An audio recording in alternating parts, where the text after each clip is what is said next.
is on top of the car. See this cat? A stray cat.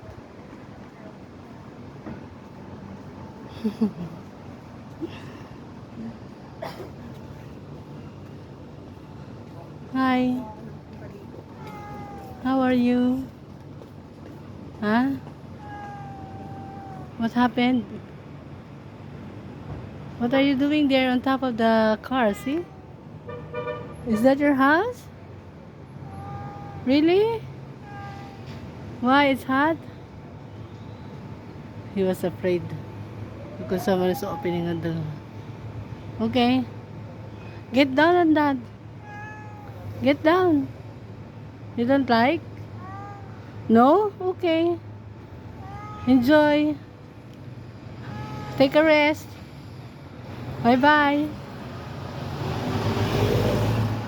See ya. Okay. Thank you.